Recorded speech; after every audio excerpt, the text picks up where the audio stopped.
Order.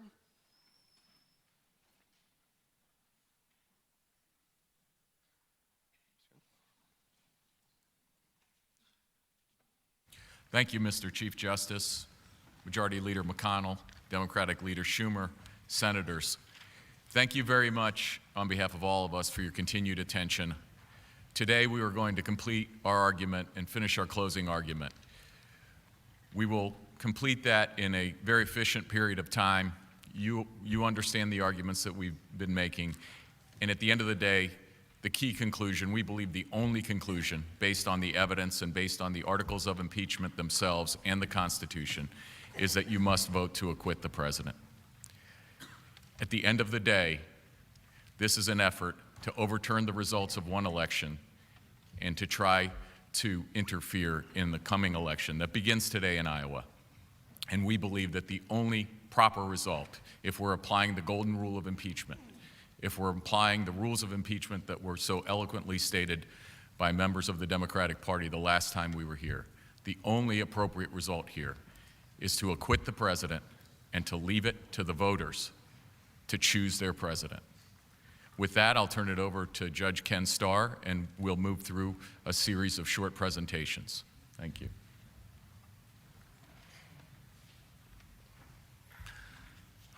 Mr. Chief Justice, members of the Senate, Majority Leader McConnell, Minority Leader Schumer, House impeachment managers, and their very able staff. As World War I, the war to end all wars, was drawing to a close, an American soldier sat down at a piano and composed a song. It was designed to be part of a musical revue for his Army camp out on Long Island, Suffolk County. The song was God Bless America. The composer, of course, was Irving Berlin, who came here at the age of 5, son of immigrants who came to this country for freedom. As composers are wont to do, Berlin worked very carefully with the lyrics. The song needed to be pure. It needed to be above politics, above partisanship. He intended it to be a song for all America. But he intended it to be more than just a song. It was to be a prayer for the country. As your very distinguished chaplain, Admiral Barry Black, has done in his prayers on these long days that you've spent as judges in the High Court of Impeachment, we've been reminded of what our country is all about, and that it stands for one nation under God. The nation is about freedom. And we hear the voice of Martin Luther King Jr. and his dream-filled speech about freedom, echoing the great passages inscribed on America's Temple of Justice, the Lincoln Memorial, which stood behind Dr. King as he spoke on that historic day. Dr. King is gone, felled by an assassin's bullet, but his words remain with us. And during his magnificent life, Dr. King spoke not only about freedom, freedom standing alone. He spoke frequently about freedom and justice.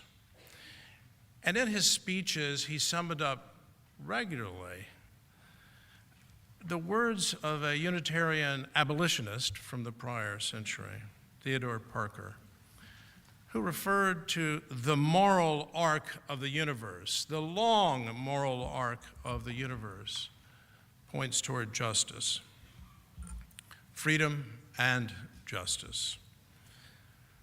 Freedom whose contours have been shaped over the centuries in the English-speaking world by what Justice Benjamin Cardozo called the authentic forms of justice through which the community expresses itself in law. Authenticity. And at the foundation of those authentic forms of justice is fundamental fairness. It's playing by the rules. It's why we don't allow deflated footballs or stealing signs from the field. Rules are rules. They are to be followed. And so I submit that a key question to be asked as you begin your deliberations: were the rules here faithfully followed? If not, if that is your judgment, then with all due respect, the prosecutors should not be rewarded, just as federal prosecutors are not rewarded. You didn't follow the rules. You should have. As a young lawyer, I was blessed to work with one of the great trial lawyers of his time. And I asked him, "Dit, what's your secret?" He had just defended successfully a former United States senator who was charged with a serious offense, perjury, before a federal grand jury. His response was simple and forthright. His words could have come from prairie lawyer Abe Lincoln. "I let the judge and the jury know that they can believe and trust every word that comes out of my mouth. I will not be proven wrong." And so here's a question as you begin your deliberations. Have the facts as presented to you as a court, as the high court of impeachment, proven trustworthy? Has there been full and fair disclosure in the course of these proceedings? Fundamental fairness. I recall these words from the podium last week. A point would be made by one of the president's lawyers, and then this would follow: "The House managers didn't tell you that." Why not? And again, "The House managers didn't tell you that." Why not? At the Justice Department on the 5th floor of the Robert F. Kennedy building is this simple inscription: "The United States wins its point when justice is done its citizens in the courts." Not did we win, not did we convict, rather the moral question: was justice done? Of course, as has been said frequently, the House of Representatives does, under our Constitution, enjoy the sole power of impeachment. No one has disputed that fact. They've got the power, but that doesn't mean that anything goes. It doesn't mean that the House cannot be called to account in the high court of impeachment for its actions in exercising that power.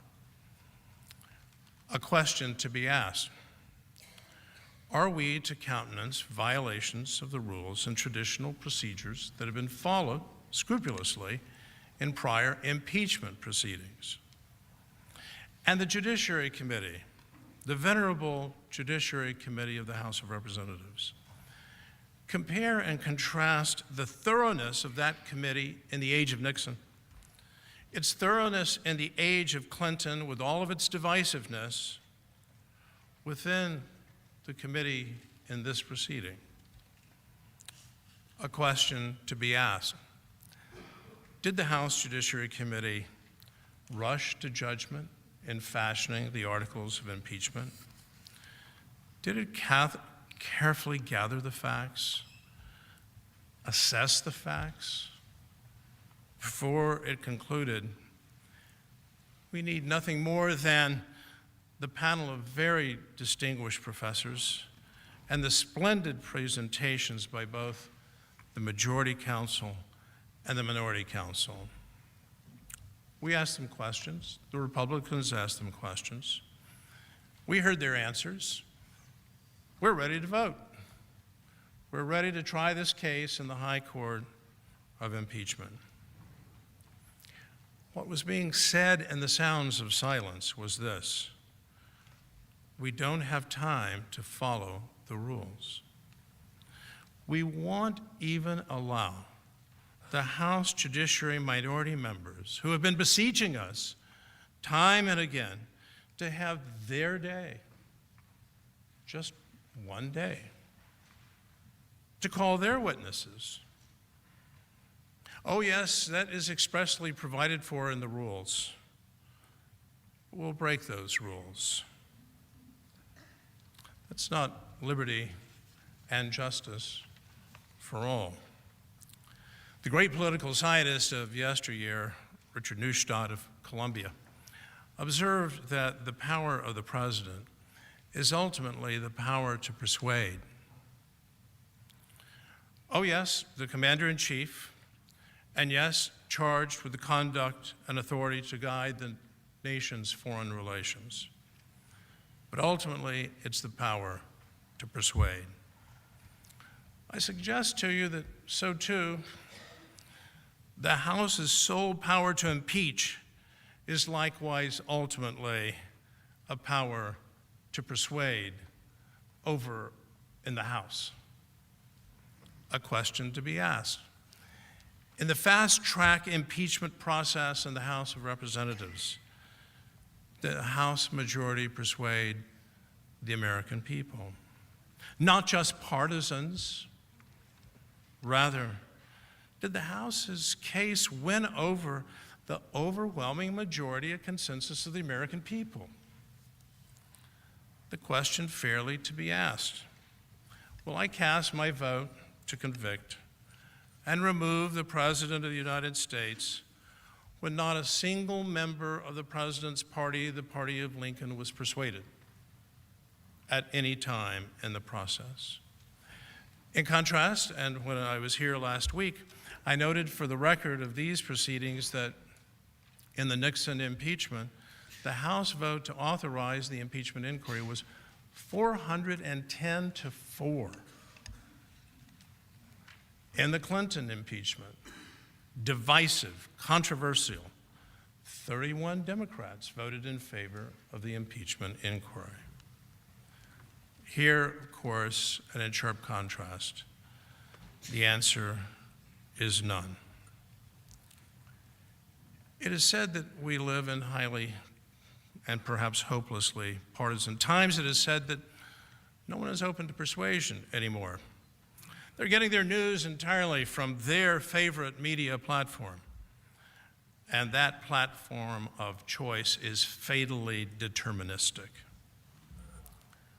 Well, at least the decision of decision makers under oath who are bound by sacred duty, by oath or affirmation, to do impartial justice, leaves the platforms out. Those modern-day intermediaries and shapers of thought, of expression, of opinion are outside these walls where you serve. Finally, does what is before this court, very energetically described by the able House managers, but fairly viewed, rise to the level of a high crime or a misdemeanor? One so grave and so serious to bring about the profound disruption of the Article II branch, the disruption of the government, and to tell the American people, and yes, I will say, this is the way it would be read, your vote in the last election is hereby declared null and void. And by the way, we're not going to allow you, the American people, to sit in judgment on this president and his record in November. That is neither freedom nor is it justice. It's certainly not consistent with the most basic freedom of we, the people, the freedom to vote. I thank the court. I yield to my colleague, Mr. Purpura.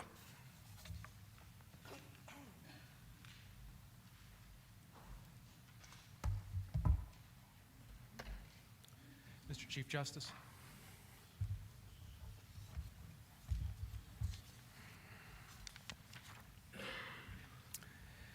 Members of the Senate, Good afternoon. I will be relatively brief today and will not repeat the arguments that we've made throughout, but I just want to highlight a few things. There are a number of reasons why the articles of impeachment are deficient and must fail. My colleagues have spent the past week describing those reasons.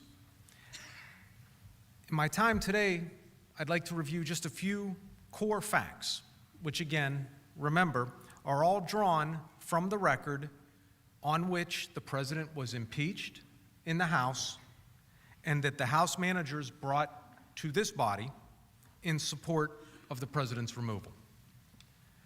First, the president did not condition security assistance or a meeting on anything during the July 25 call. In fact, both Ambassador Yovanovitch and Mr. Tim Morrison confirmed that the Javelin missiles and the security assistance were completely unrelated. The concerns that Lieutenant Colonel Vindman expressed on the call were, by his own words and admission, based on deep policy concerns. And remember, as we said before, and everyone in this room knows, the president sets the foreign policy. The unelected staff implements the foreign policy. Others on the call, including Lieutenant Colonel Vindman's boss, Mr. Morrison, as well as Lieutenant General Keith Kellogg, had no such concerns and have stated that they have heard nothing improper, unlawful, or otherwise troubling on the July 25 call. Second, President Zelensky and his top advisors agreed that there was nothing wrong with the July 25 call and that they felt no pressure from President Trump. President Zelensky said that the call was good, normal, and no one pushed me. President Zelensky's top advisor, Andrei Yermak, was asked if he had ever felt there was a connection between the U.S. military aid and the requests for investigations. He was adamant that we never had that feeling, and we did not have the feeling that this aid was connected to any one specific issue. Several other top Ukrainian officials have said the same, both publicly and in readouts of the July 25 call to Ambassador Taylor, Ambassador Volker, and others.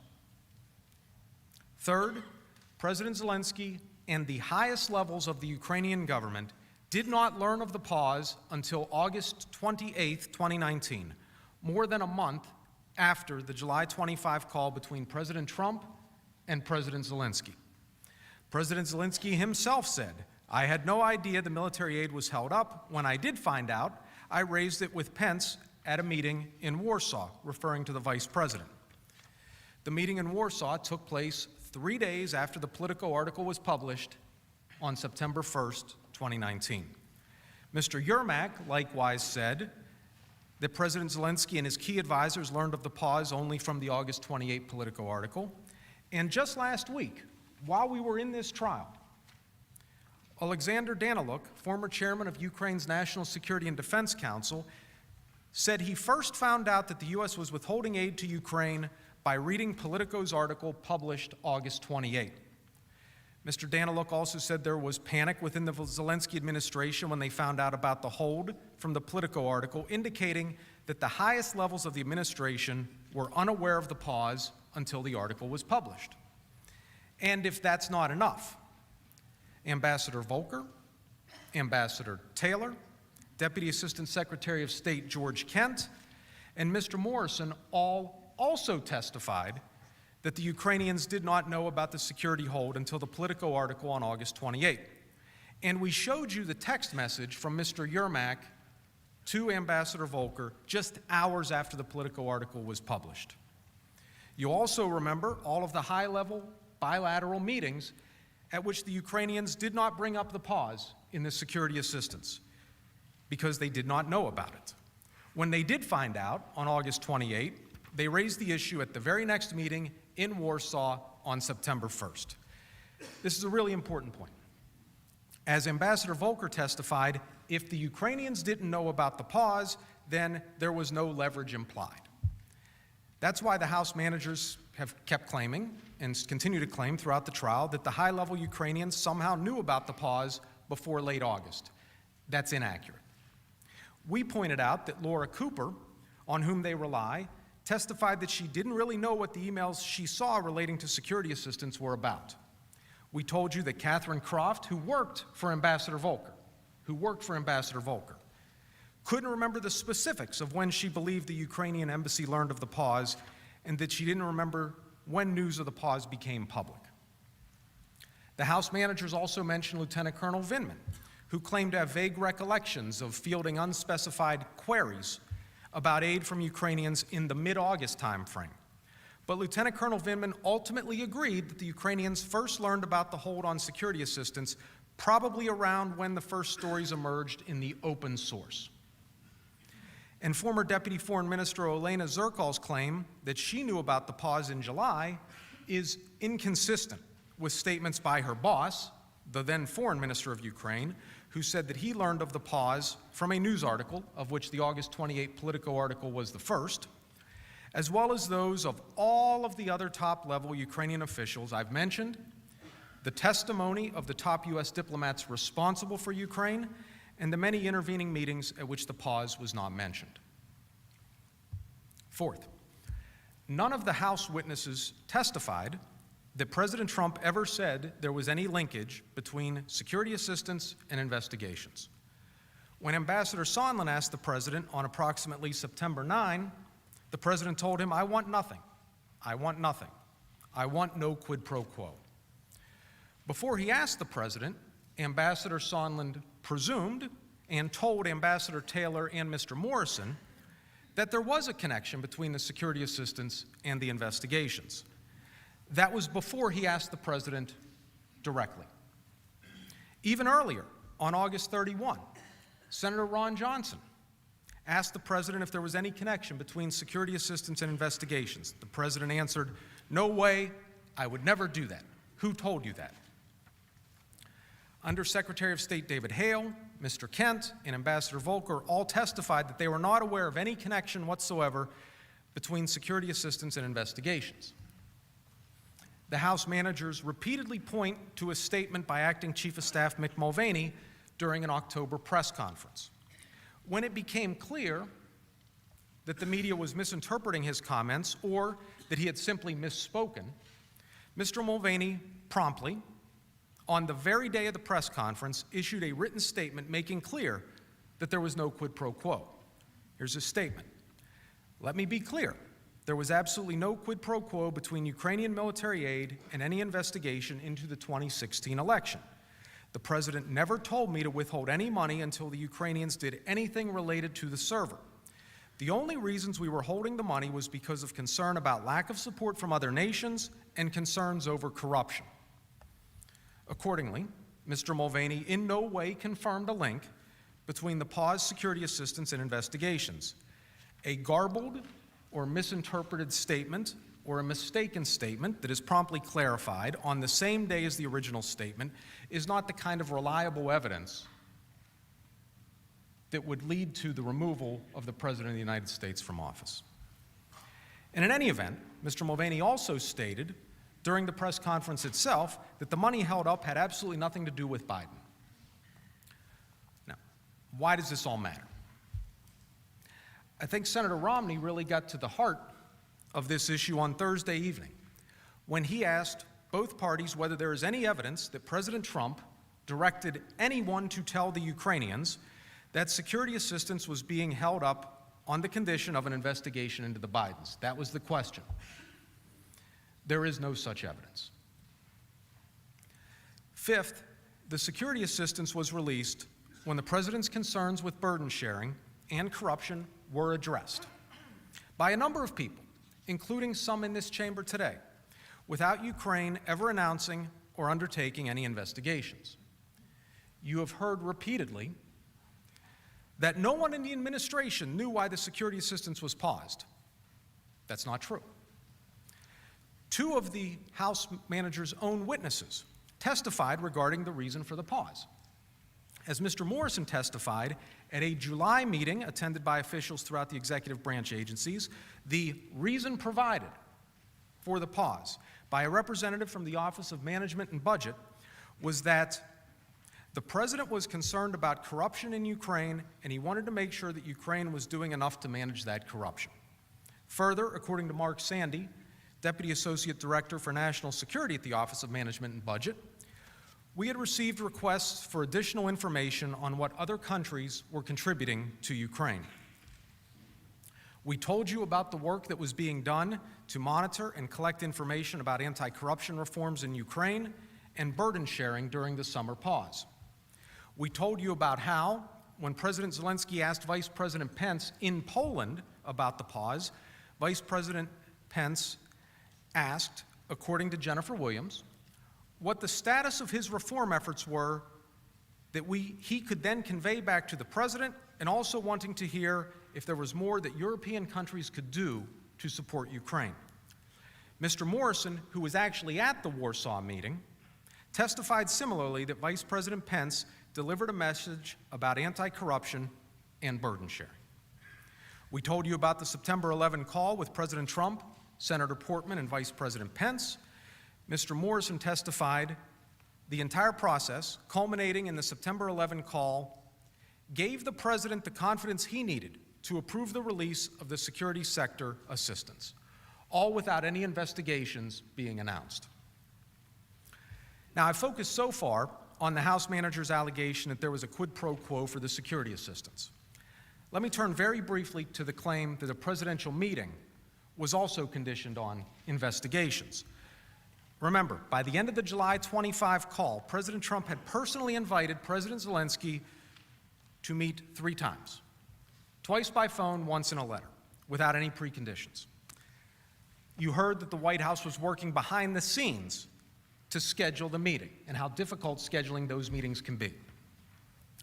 The 2 presidents planned to meet in Warsaw, just as President Zelensky requested on the July 25 call. President Trump had to cancel at the last minute due to Hurricane Dorian. President Trump and President Zelensky then met 3 weeks later in New York without Ukraine announcing any investigations. Finally, one thing that the House manager's witnesses agreed upon was that President Trump has strengthened the relationship between the U.S. and Ukraine, and that he has been a better friend to Ukraine and stronger opponent of Russian aggression than President Obama. Most notably, Ambassador Taylor, Ambassador Volker, and Ambassador Yovanovitch all testified that President Trump's reversal of his predecessor's refusal to send the Ukrainians lethal aid was a meaningful and significant policy development, an improvement for which President Trump deserves credit. Just last week, Ambassador Volker, who knows more about U.S.-Ukraine relationships than nearly, if not everyone, published a piece in Foreign Policy magazine. I'd like to read you an excerpt. Beginning in mid-2017 and continuing until the impeachment investigation began in September 2019, U.S. policy toward Ukraine was strong, consistent, and enjoyed support across the administration, bipartisan support in Congress, and support among U.S. allies and in Ukraine itself. The Trump administration also coordinated Ukraine policy closely with allies in Europe and Canada, maintaining a united front against Russian aggression and in favor of Ukraine's democracy, reform, sovereignty, and territorial integrity. Ukraine policy is one of the few areas where U.S. and European policies have been in lockstep. The administration lifted the Obama-era ban on the sale of lethal defensive arms to Ukraine, delivering, among other things, Javelin anti-tank missiles, Coast Guard cutters, and anti-sniper systems. Despite the recent furor over the pause in U.S. security assistance this past summer, the circumstances of which are the topic of impeachment hearings, U.S. defensive support for Ukraine has been and remains robust, and more, according to Ambassador Volker. It is therefore a tragedy for both the United States and Ukraine that U.S. partisan politics, which have culminated in the ongoing impeachment process, have left Ukraine and its new reform-minded President Vladimir Zelensky exposed and relatively isolated. The only one who benefits from this is Russian President Vladimir Putin. Those are the words of Ambassador Volker. He was one of the House manager's key witnesses. He was the very first witness to testify in the House proceedings on October 3rd. And so I think it's fitting that he may be the last witness we hear from. In his parting words, Ambassador Volker admonishes that it is U.S. partisan politics which have culminated in this impeachment process that have imperiled Ukraine. In sum, the House manager's case is not overwhelming, and it is not undisputed. The House managers bear the very heavy burden of proof. They did not meet it. It's not because they didn't get the additional witnesses or documents that they failed to pursue. It's because their own witnesses have already offered substantial evidence undermining their case. And importantly, as you have heard from Professor Dershowitz and from Mr. Philbin, the first article does not support or allege an impeachable offense regardless of any additional witnesses or documents. Members of the Senate, it has been an incredible honor and privilege to speak to you in this chamber. I hope that what I've shown has been helpful to your understanding of the facts, and I respectfully ask you to vote to acquit the President of the wrongful charges against him. I yield to Mr. Philbin.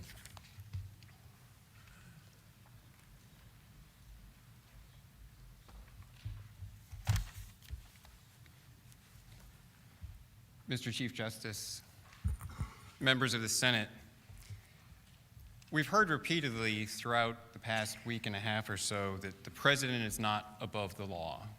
And I'd like to focus in my last remarks here on an equally important principle, which is that the House of Representatives also is not above the law in the way they conduct the impeachment proceedings and bring a matter here before the Senate.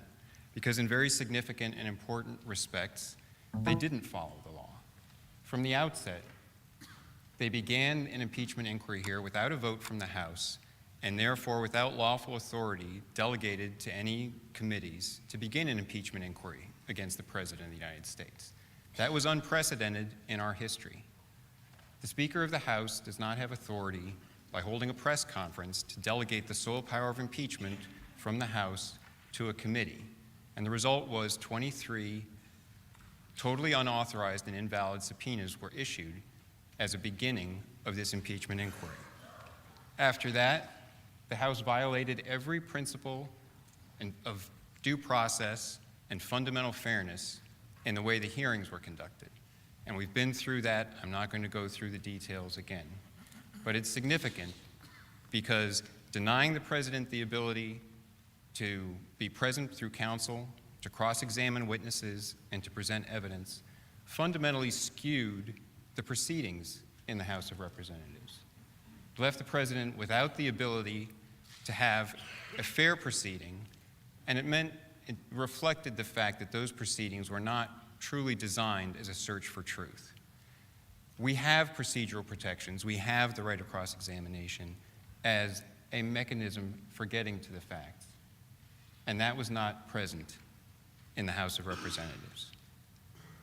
And lastly, Manager Schiff, as an interested witness who had been involved in, or at least his staff, in discussions with the whistleblower, then guided the factual inquiry in the House. So why does all of this matter? It matters because the lack of the vote meant that there was no democratic accountability and no lawful authorization for the beginning of the process.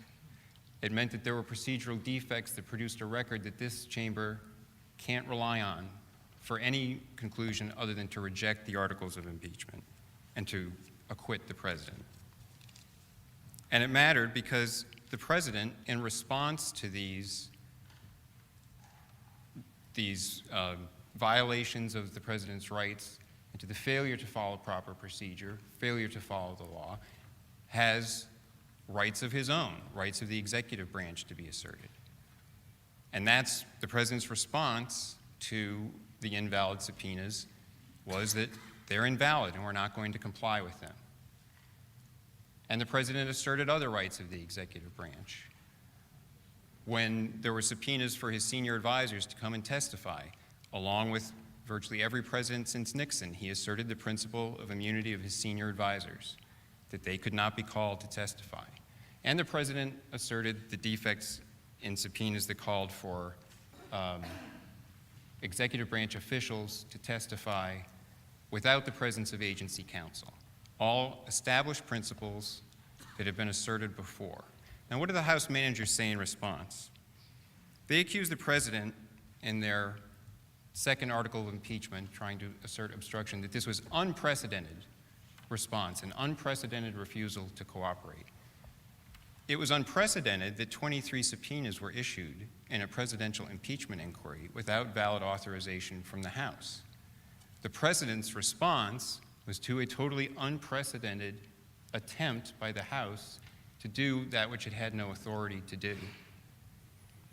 They've asserted today and on other occasions that the president's legal arguments in response to these subpoenas, they've said that it's indiscriminate. There was just a blanket defiance.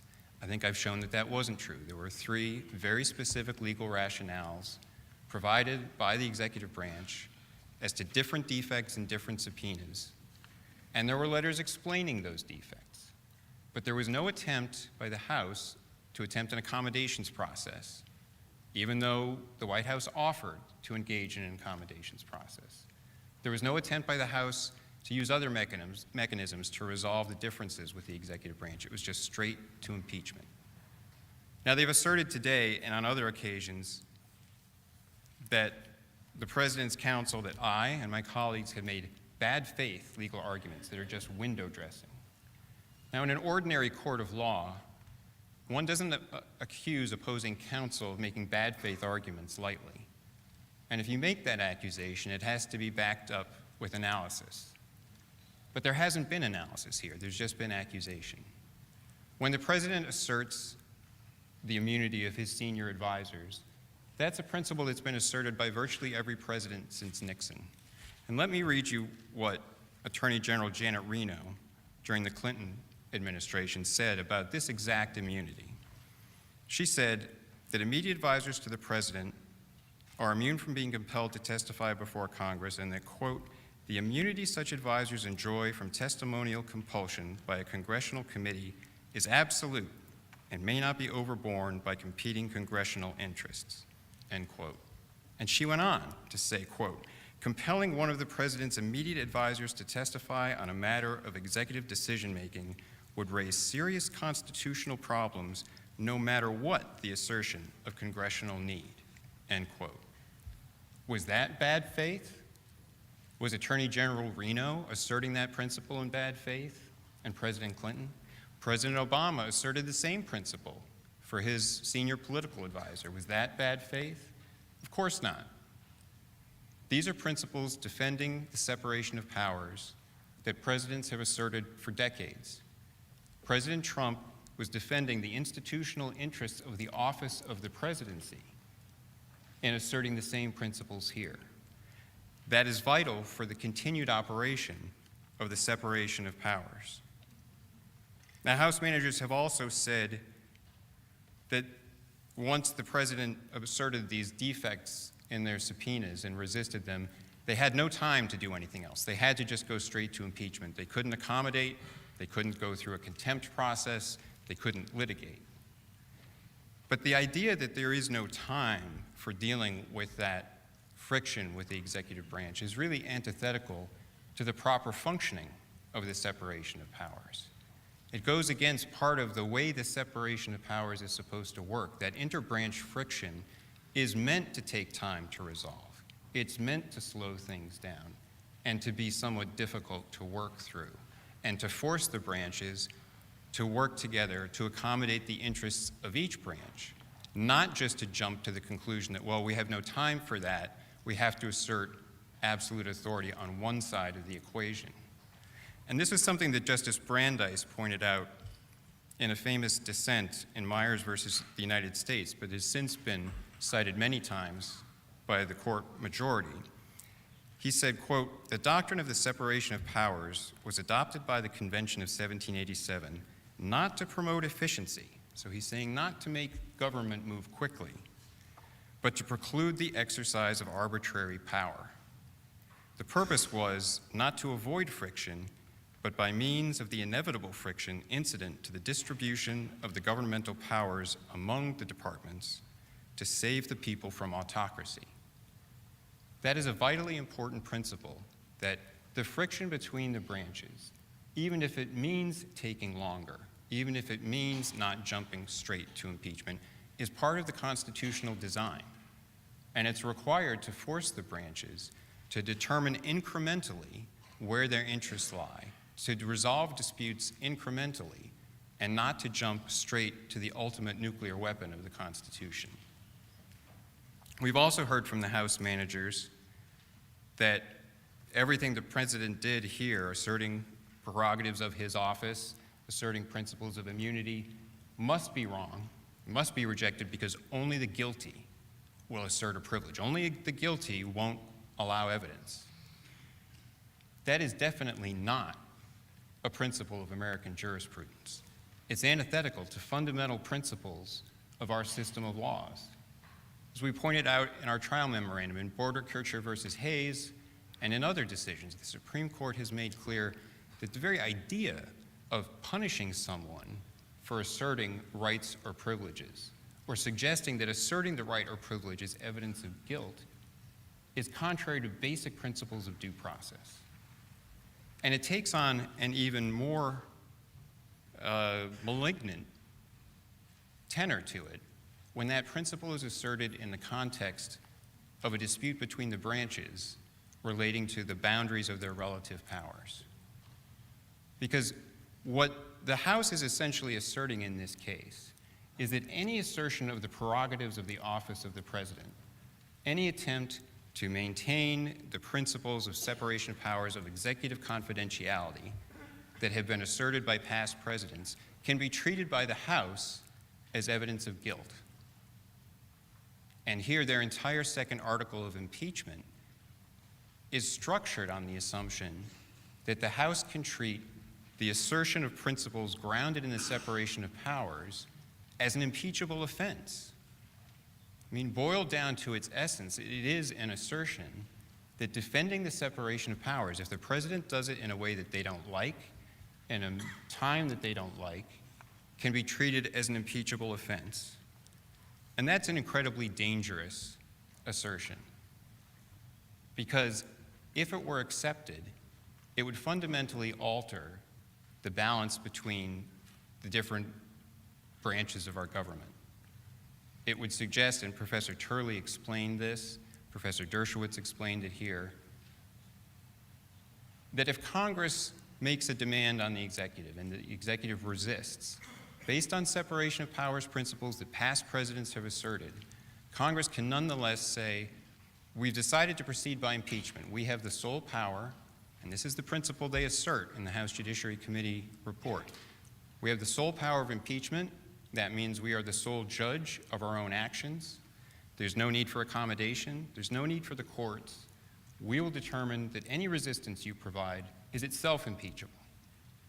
That would fundamentally transform our government by essentially giving the House the same sort of power as a parliamentary system to use impeachment as, in effect, a vote of no confidence against a prime minister, not the way the framers set up our three-branch system of government with a powerful executive who would be independent from the legislature. That's why Professor Turley explained that the second article of impeachment here would be an abuse of power by Congress. It would make the executive dependent on Congress in a manner antithetical to the system that the framers envisioned. So why is it that there are all of these defects in the House manager's case for impeachment? Why are they asserting principles like only the guilty would assert privileges? That's not part of our system of law.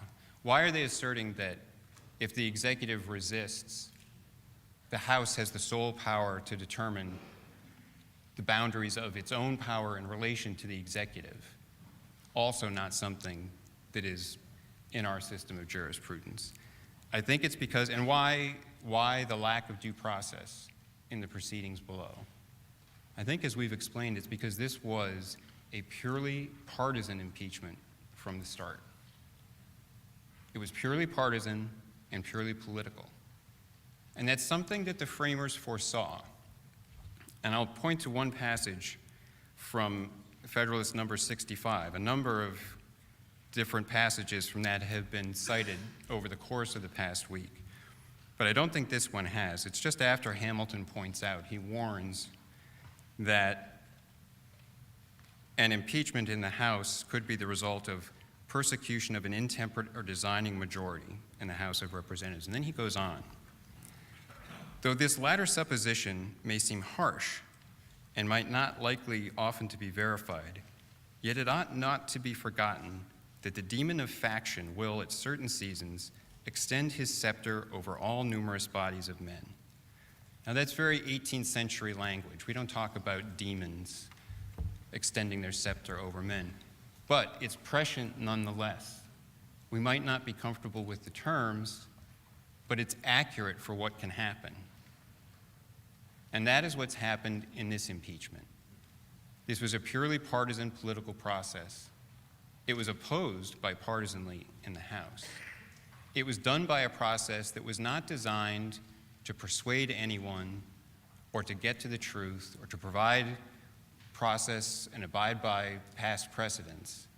It was done to get it finished by Christmas on a political timetable. And it's not something that this chamber should condone. That in itself provides a sufficient and substantial reason for rejecting the articles of impeachment. Members of the Senate, it's been an honor to be able to address you over the past week and a half or 2 weeks, and I thank you for your attention, and I yield to Mr. Sekulow.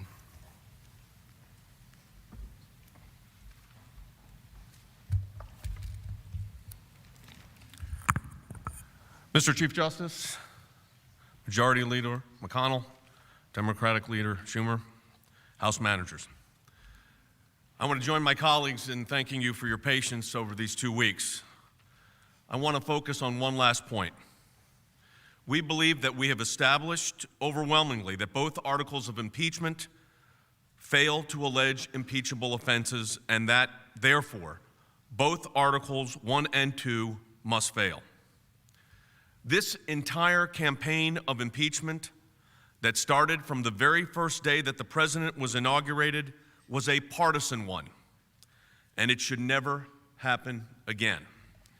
For 3 years, this push for impeachment came straight from the president's opponents, and when it finally reached a crescendo, it put this body, the United States Senate, into a horrible position. I want to start by taking a look back. On the screen is a graphic of a Washington Post headline on January 20th, 2017. The campaign to impeach President Trump has begun. This was posted 19 minutes after he was sworn in. I also want to play a video where members, as early as January 15th, 2017, before the president was sworn into office, were calling for his impeachment. I want to say this for Donald Trump, who I may well be voting to impeach. I think that Donald Trump has already done a number of things which legitimately raise the question of impeachment. And I will fight every day until he is impeached. I rise today, Mr. Speaker, to call for the impeachment of the President of the United States of America. The main reason I'm interested is not so much to win the Senate, which is a byproduct. It's because I think he's committed impeachable offenses. He needs the scarlet eye on his chest. But if we get to that point, then yes, I think that's grounds to start impeachment proceedings. So we're calling upon the House to begin impeachment hearings immediately. Why do you think that President Trump specifically should be impeached? Well, there are 5 reasons why we think he should be impeached. On the impeachment, Donald Trump, would you vote yes or no? I would vote yes. I would vote to impeach. Because we're gonna go in there, we're gonna impeach the mother. I introduced articles of impeachment in July of 2017. All I did yesterday was make sure that those articles did not expire. I'm concerned that if we don't impeach this president, he will get reelected. It is time to bring impeachment charges against him. My personal view is that he richly deserves impeachment. One of the members of the House of Representatives said, we're bringing these articles of impeachment so he doesn't get elected again. And here we are 10 months before an election, doing exactly what they predicted. The whistleblower's lawyer, Mr. Zaid, sent out a tweet on January 30th, 2017. Let me put that up on the screen. The coup has started. First of many steps. Rebellion. Impeachment will follow ultimately. And here we are. What this body, what this nation, and what this president has just endured, what the House managers have forced upon this great body is unprecedented and unacceptable. This is exactly and precisely what the founders feared. This was the first totally partisan presidential impeachment in our nation's history, and it should be our last. What the House Democrats have done to this nation, to the Constitution, to the office of the president, to the president himself, and to this body is outrageous. They have cheapened the awesome power of impeachment, and unfortunately, of course, the country is not better for that. We urge this body to dispense with these partisan articles of impeachment for the sake of the nation, for the sake of the Constitution. As we have demonstrably proved, the articles are flawed on their face. They were a product of a reckless impeachment inquiry that violated all notions of due process and fundamental fairness. And then incredibly, when these articles were finally brought to this chamber without a single Republican vote, the managers then claimed that now they need more process. Now they need more witnesses. That all of the witnesses that they compiled and all the testimony that you heard was not enough. That your job was to do their job, the one, frankly, they failed to do. We've already said many times the charges themselves do not allege a crime or a misdemeanor, let alone a high crime or misdemeanor. There is nothing in the charges that could permit the removal of a duly elected president or warrant the negation of an election and the subversion of the American people's will. And that should be whatever party you're affiliated with. You are being asked to do this when tonight citizens of Iowa are going to be caucusing for the first caucus for the presidential season, election season, for the Democratic Party. Tonight!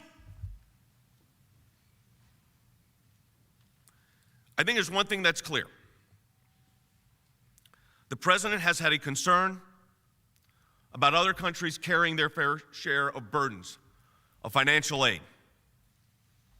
No one can doubt, I think we've clearly set forth, the issue of corruption in Ukraine. The president's and the administration's policy on evaluating foreign aid and the conditions upon which it's given have been clear. Mr. Papura laid that out in great detail.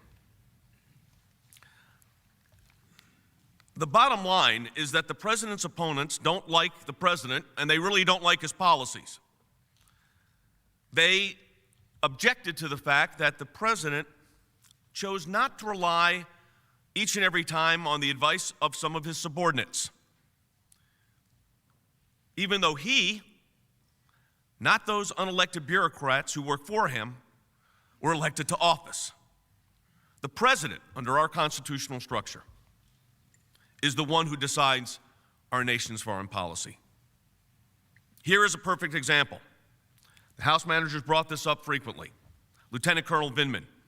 He admitted on page 155 of his transcript testimony that he did not know if there was a crime or anything of that nature. That's his quote. But that he, again, quote, had deep policy concerns. So there you have it. The real issue is policy disputes. Elections have consequences, we all know that. And if you do not like the policies of a particular administration or a particular candidate, you are free and welcome to vote for another candidate. But the answer is elections, not impeachment. To be clear, in our country, in the United States, the president elected by the American people is, in the words of the Supreme Court, the sole organ of the federal government in the field of international relations and foreign policy for our government.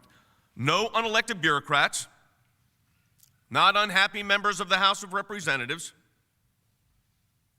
And however you were to define high crimes and misdemeanors, there is no definition that includes disagreeing with a policy decision as an acceptable ground to removal of a president of the United States. None. The first article of impeachment is therefore constitutionally invalid and should be immediately rejected by the Senate. Now, as to the second article of impeachment, President Trump in no way obstructed Congress. The president acted with extraordinary transparency by declassifying, releasing the transcript of the July 25th call and the earlier call. It is that July 25th call which is purportedly at the heart of the articles of impeachment. He did so soon after the inquiry was announced. And despite the fact that privileges apply that could have been asserted, he released them anyways in order to facilitate the House's inquiry and cut through all of it, all of the hearsay, all of the histrionics, to get the transcript out. Now, I want to take a moment, because my colleague, privilege, I've heard phrases like cover-up, that the assertion of a privilege is a cover-up. Here's what the Supreme Court of the United States has said about privileges in a variety of contexts. To punish a person because he has done what the law allows him to do is a due process violation. That's been the assertion. Why would you do that? Well, we've explained at great length, and I do not want to go over that again, the importance of the executive privilege and what it means to separation of powers and the functioning of our government, but I will say this. As the Supreme Court has recognized in other contexts with other privileges, the privileges serve to protect the innocent who otherwise might be ensnared by ambiguous circumstances. In another Supreme Court case, Quinn versus the United States, the privilege this court has stated was generally regarded then as now as a privilege of great value, a protection of the innocent. The opinion goes on to say, and a safeguard against heedless, unfounded, or tyrannical prosecutions. I trace for you, and I'm not going to do it again, how all of this started. All those years ago, 3 years ago. How all of this began. There is no point to go over that because that evidence is undisputed. And the FISA court's most recent orders put that in fair play. We've talked about the fact that the House violated its own fundamental rules in a series of unlawful subpoenas. I won't go over that again. Mr. Philbin laid that out in great detail. But I do think it's important to note that when seeking the advice of the president's closest advisors, despite the well-known bipartisan guidance from the Department of Justice regarding immunity, the House managers act as if it does not exist. They sought testimony on matters from the executive branch's confidential internal decision-making process on matters of foreign relations and national security, and that is when protections are at their highest level. Let's not forget that the House barred the attendance of executive branch counsel at witness proceedings when executive branch members were being examined. Notwithstanding these substantial abuses of process, the executive branch responded to each and every subpoena and identified the specific deficiencies found in each.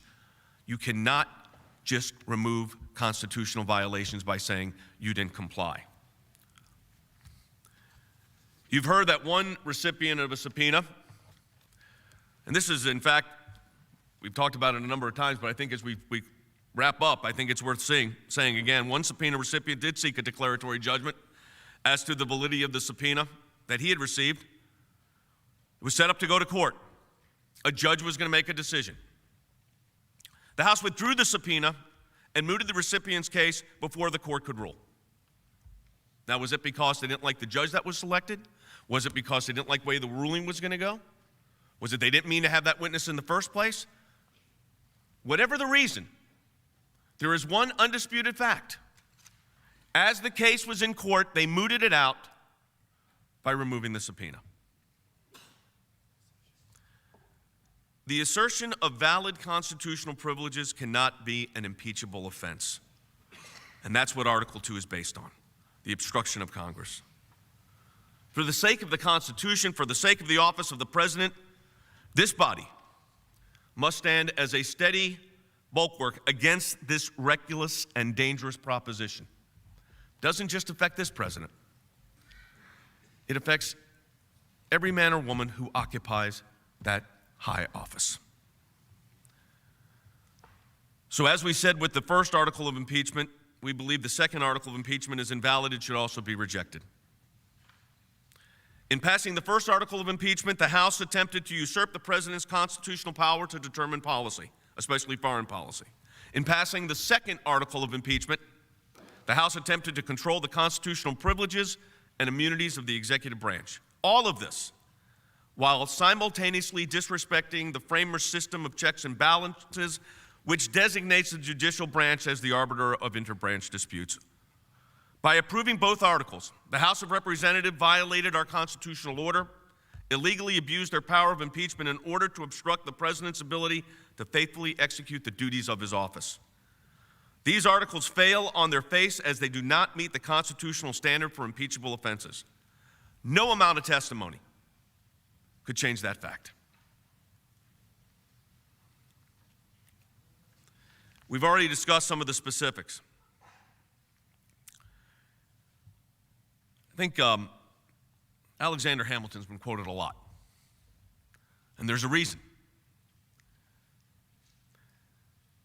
What has occurred over the past 2 weeks, really the past 3 months, is exactly what Alexander Hamilton and other founders of our great country feared. I believe that Hamilton was prophetic in Federalist 65 when he warned how impeachment had the ability to agitate, his words, the passions of the whole community and divide it into parties more or less friendly or inimical to the accused. He warned that impeachment would, and I quote, connect itself with pre-existing fractions and will enlist all their animosities, partialities, influence, and interest on one side or on the other. He continued, the convention, it appears, thought the Senate, this body, most fit as the depository of this important trust. Those who best can discern the intrinsic difficulty of the thing will be the least hasty in condemning that opinion and will be most inclined to allow due weight to the arguments which may be supposed to have produced it. In the same Federalist 65, Hamilton regarded the members of this Senate not only as the inquisitors for the nation, but as the representatives of the nation as a whole. He said these words, quote, where else than in the Senate could have been found a tribunal sufficiently dignified or significantly independent? What other body would be likely to feel confident enough in its own situation to preserve unawed and uninfluenced the necessary impartiality between an individual accused and the representatives of the people, his accusers? You took an oath. They questioned the oath. You were sitting here as a trier of fact. They said the Senate's on trial.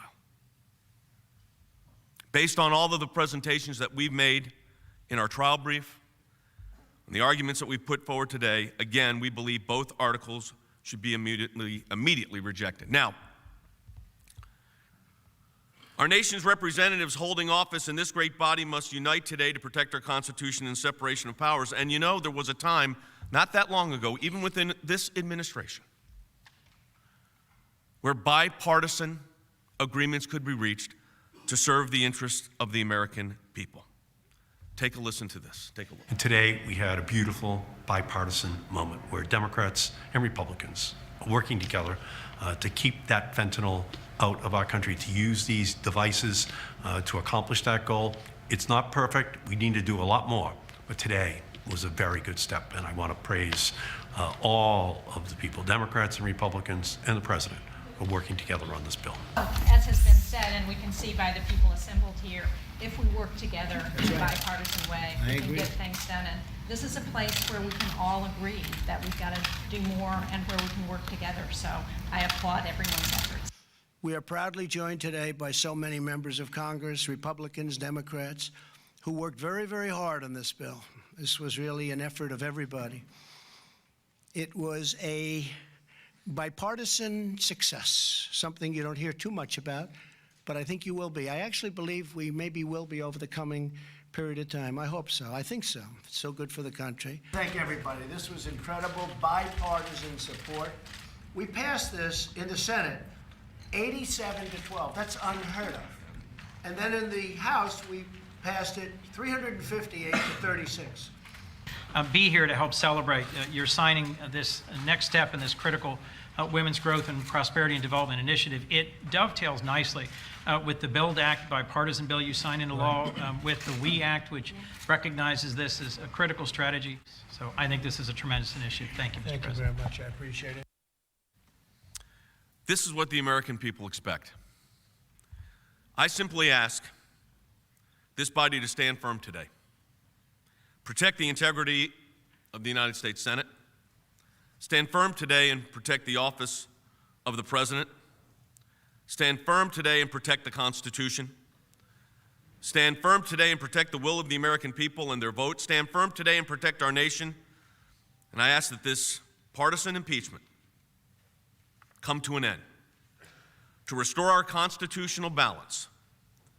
For that is, in my view and in our view, what justice demands and the Constitution requires. With that, Mr. Chief Justice, I yield my time to the White House counsel, Mr. Pat Cipollone. Thank you, Mr. Chief Justice. Thank you, Mr. Chief Justice. Thank you, members of the Senate. I will leave you with just a few brief points. First, I want to express, on behalf of our entire team, our gratitude. Our gratitude to you, Mr. Chief Justice, for presiding over this trial. Our gratitude to you, Leader McConnell. Our gratitude to you, Democratic Leader Schumer, and all of you on both sides of the aisle for your time and attention. I also want to express my gratitude to our team. It's large, and with a large number of people who have helped in this effort. I won't name them all, but I want to thank them for their effort and their hard work in the defense of the Constitution, in defense of the President, in defense of the American people's right to vote. I want to thank, as members of that team, the Republican members of the House of Representatives who have also been engaged in that effort throughout this entire period of time, and the Democrats in the House who voted against this partisan impeachment. And I also want to thank the President of the United States for his confidence in us to send us here to represent him, to all of you in this great body, and for all he has done on behalf of the American people. I would make just a couple of additional points. Number one, as we've said repeatedly, we've never been in a situation like this in our history. We have an impeachment that is purely partisan and political. It's opposed by bipartisan members of the House. It does not even allege a violation of law. It is passed in an election year, and we're sitting here on the day that election season begins in Iowa. It is wrong. There is only one answer to that, and the answer is to reject those articles of impeachment, to have confidence in the American people, to have confidence in the result of the upcoming election, to have confidence and respect for the last election and not throw it out, and to leave the choice of the President to the American people, and to leave to them also the accountability for the members of the House of Representatives who did that. That's what the Constitution requires. Point number two, and I think that should be done on a bipartisan basis, and that's what I ask you to do. Point number two, I believe the American people are tired of the endless investigations and false investigations that have been coming out of the House from the beginning, as my colleague, Mr. Sekulow, pointed out. It is a waste of tax dollars. It is a waste of the American people's time. And I would argue, more importantly, most importantly, the opportunity cost of that. The opportunity cost of that. What you could be doing, what the House could be doing, working with the President to achieve those things on behalf of the American people is far more important than the endless investigations, the endless false attacks, the besmirching of the names of good people. This is something that we should reject together, and we should move forward in a bipartisan fashion and in the way that this president has done successfully. He's achieved successful results in the economy and across so many other areas, working with you on both sides of the aisle, and he wants to continue to do that. And that's what I believe the American people want those of you elected to come here to Washington to focus on, to spend your time on, to unify us, as opposed to the bitter division that's caused by these types of proceedings. So at the end of the day, we put our faith in the Senate. We put our faith in the Senate because we know you will put your faith in the American people. You will leave this choice to them where it belongs. We believe that they should choose the president. We believe that this president, day after day, has put their interests first, has achieved successful results, has fulfilled the promises he made to them, and he is eager to go before the American people in this upcoming election.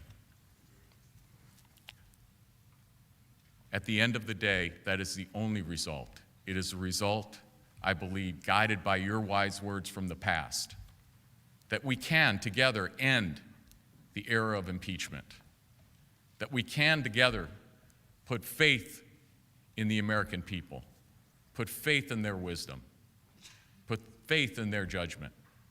That's where our founders put the power. That's where it belongs. And I urge you, on behalf of those Americans, of every American, on behalf of all of your constituents, to reject these articles of impeachment. It's the right thing for our country. The president has done nothing wrong. And these types of impeachments must end. You'll vindicate the right to vote. You'll vindicate the Constitution. You'll vindicate the rule of law by rejecting these articles. And I ask you to do that on a bipartisan basis this week and end the era of impeachment once and for all. I thank you from the bottom of my heart for listening to us, for your attention, and for considering our case on behalf of the president. I come here today to ask you, reject these articles of impeachment. Reject these articles of impeachment. I thank you for granting us the permission to appear here in the Senate on behalf of this president. And I ask you, on his behalf, on behalf of the American people, to reject these articles. Thank you.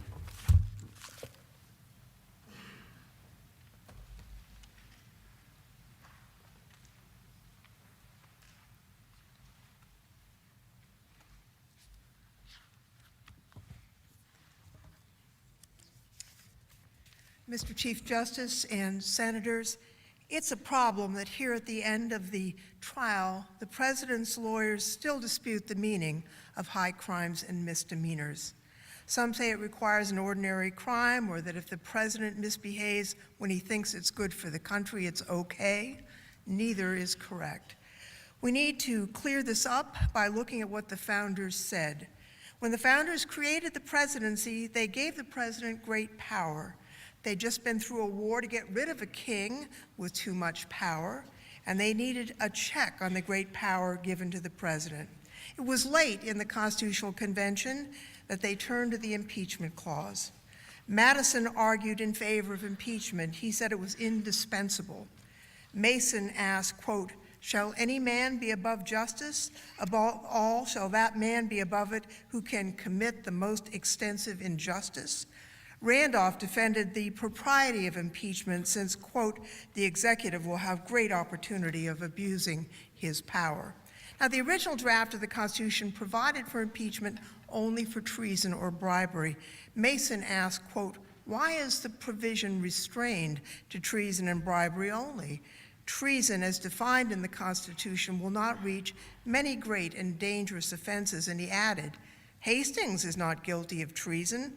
Attempts to subvert the Constitution might not be treason as defined." Now, Hastings' impeachment in Britain at this time was well known, and it wasn't limited to a crime. They considered adding the word maladministration to capture abuse of presidential power, but Madison objected. He said so vague a term would be equivalent to tenure during the pleasure of the Senate. So maladministration was withdrawn and replaced with the more certain term, high crimes and misdemeanors, because the founders knew the law. Blackstone's Commentaries, which Madison said was a book in every man's hand, described high crimes and misdemeanors as offenses against king and government. Hamilton called high crimes and misdemeanors, quote, "those offenses which proceed from the misconduct of public men, or in other words, from the abuse or violation of some public trust." During ratification, Randolph in Virginia cited the president's receipt of presents or emoluments from a foreign power as an example. And Mason's example was a president who would, quote, "pardon crimes which were advised by himself or before indictment or conviction, quote, to stop inquiry and prevent detection." It's clear they knew what they wrote. The president's lawyers tried to create a muddle to confuse you. Don't let them. High crimes and misdemeanors mean abuse of power against the constitutional order, conduct. If impeachment in election years was not to be, our founders would have said so. So here we are, Congress passed a law to fund Ukraine to fight the Russians who invaded their country. President Trump illegally held that funding up to coerce Ukraine to cover it up. That's impeachable. The facts are clear, and so is the Constitution. The only question is what you, the Senate, will do. Now, our founders created a government where the tension between the three branches would prevent authoritarianism. No one of the branches would be allowed to grab all the power. Impeachment was to make sure the president, who had the greatest opportunity to grab power, would be held in check. It's a blunt instrument, but it's what our founders gave us. Some of the founders thought the mere existence of the impeachment clause would prevent misconduct by presidents, but sadly, they were wrong, because twice in the last half century, a president corruptly used his power to try to cheat in an election. First Nixon with Watergate, and now another president corruptly abuses his power to cheat in an election. The founders worried about factions, what we'd call political parties. They built a system where each branch of government would jealously guard their power, not one where guarding the faction was more important than guarding the government. Opposing a president of your own party isn't easy. It wasn't easy when Republican Caldwell Butler voted to impeach Nixon in the Judiciary Committee. It wasn't easy for Senator Barry Goldwater to tell Nixon to resign. But your oath is not to do the easy thing. It's to do impartial justice. It requires conviction and removal of President Trump.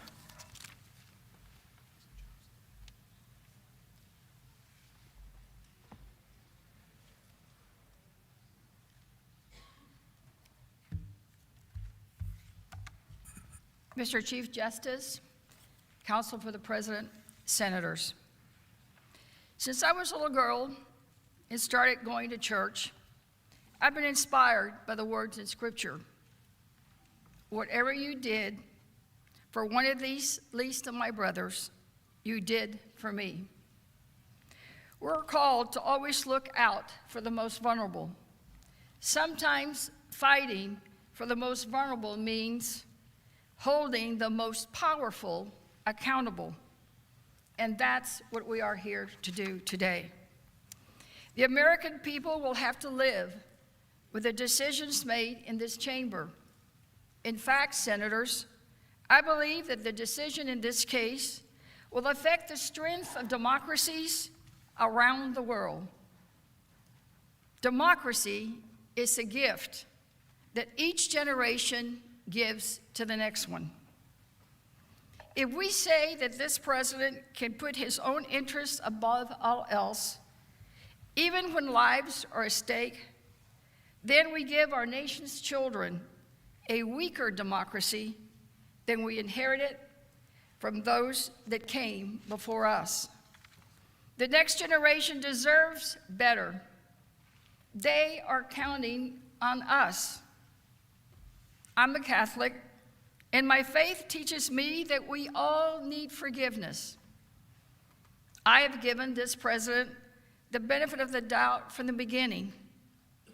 Despite my strong opposition to so many of his policies, I know that the success of our nation depends on the success of our leader.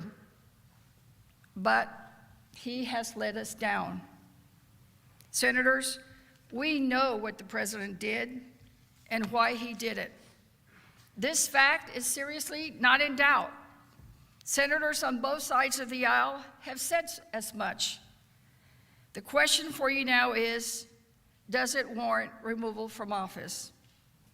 We say yes.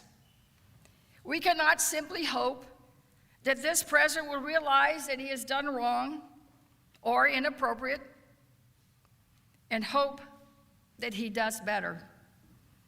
We have done that so many other times. We know that he has not apologized. He has not offered to change. We all know that he will do it again. What President Trump did this time pierces the heart of who we are as a country. We must stop him from further harming our democracy. We must stop him from further betraying his oath. We must stop him from tearing up our Constitution. The founders knew that in order for our republic to survive, we would need to be able to remove some of our leaders from office when they put their interests above the country's interest. Senators, we have proven that. This president committed what is called the ABCs of impeachable behavior: abusing his power, betraying the nation, and corrupting our elections. He deserves to be removed for taking the very actions that the framers feared would undermine our country. The framers designed impeachment for this very case. Senators, when I was growing up poor in South Texas, picking cotton, I confess I didn't spend any time thinking about the framers. Like me, little girls and boys across America aren't asking at home what the framers meant by high crimes and misdemeanors. But someday they will ask why we didn't do anything to stop this president who put his own interests above what was good for all of us. They will ask. They will want to understand. Senators, we inherited a democracy. Now we must protect it and pass it on to the next generation. We simply can't give our children a democracy if their president is above the law. Because in this country, no one is above the law. Not me, not any of you, not even this president. Nadie está por encima de la ley. Nadie. This president must be removed. With that, I yield to my colleague, Mr. Crow.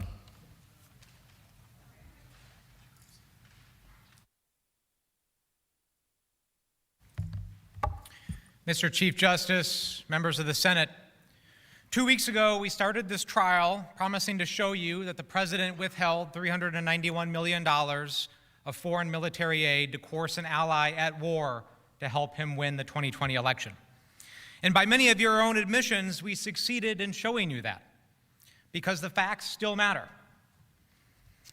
We also promised you that eventually all of the facts would come out, and that continues to be true. But we didn't just show you that the president abused his power and obstructed Congress. We painted a broader picture of President Trump. A picture of a man who thinks that the Constitution doesn't serve as a check on his power, but rather gives it to him in an unlimited way. A man who believes that his personal ambitions are synonymous with the good of the country. A man who, in his own words, thinks that if you're a star, they will let you do anything. In short, it's the picture of a man who will always put his own personal interests above the interests of the country that he has sworn to protect. But what's in an oath, anyway? Are they relics of the past? Do we simply recite them out of custom? To me, an oath represents a firm commitment to a life of service, a commitment to set aside your personal interest, your comfort, and your ambition to serve the greater good, a commitment to sacrifice. I explained to you last week that I believe America is great not because of the ambition of any one man, not simply because we say it's true, but because over our almost 250-year history, millions of Americans have taken the oath and they meant it. Many of them followed through on that oath by giving everything to keep it. But there is more to it than simply keeping your word, because an oath is also a bond between people who have made a common promise. Perhaps the strongest example is the promise between the commander-in-chief and our men and women in uniform. Those men and women took the oath with the understanding that the commander-in-chief, our president, would always put the interests of the country and their interests above his own. And understanding that his orders will be in the best interests of the country, and that their sacrifice in fulfilling those orders will always serve the common good. But what we have clearly shown the last few weeks, and what President Trump has shown us the past few years, is that this promise flows only one way. As Maya Angelou said, when someone shows you who they are, believe them the first time. Many of us in this room are parents. We all try to teach our kids the important lessons of life. One of those lessons is that you won't always be the strongest, you won't always be the fastest, and you won't always win. There are a lot of things outside our control, but my wife and I have tried to teach our kids that what we can always control are our choices. It's in that spirit that hanging in my son's room is a quote from Harry Potter. The quote is from Professor Dumbledore, who said, "It is our choices that show who we truly are, far more than our abilities." This trial will soon be over, but there will be many choices for all of us in the days ahead, the most pressing of which is how each of us will decide to fulfill our oath. More than our words, our choices will show the world who we really are, what type of leaders we will be, and what type of nation we will be. So let me finish where I began, with an explanation of why I am here, standing before you. I've been carrying my kids' constitutions these last few weeks, and this morning I wrote a note to them to explain why I'm here. Our founders recognized the failings of all people, so they designed a system to ensure that the ideas and principles contained in this document would always be greater than any one person. It's the idea that no one is above the law. But our system only works if people stand up and fight for it. And fighting for something important always comes with a cost. Someday you may be called upon to defend the principles and ideas embodied in our Constitution. May the memory and spirit of those who sacrificed for them in the past guide you and give you strength as you fight for them in the future. Thank you for your time.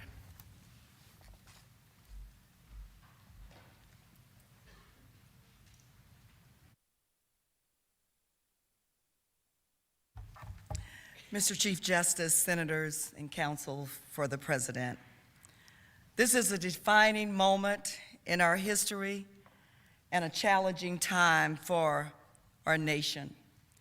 1,000 things have gone through my mind since this body voted to not call witnesses in this trial. The vote was unprecedented. The President's former national security advisor indicated that he was willing to testify under oath before the Senate, yet this body did not want to hear what he had to say. The President's lawyers have asked you to not believe your lying eyes and ears, to reinterpret the Constitution, and to believe that if the President thinks his re-election is in our national interest, then he can do whatever he wants, anything, to make it happen.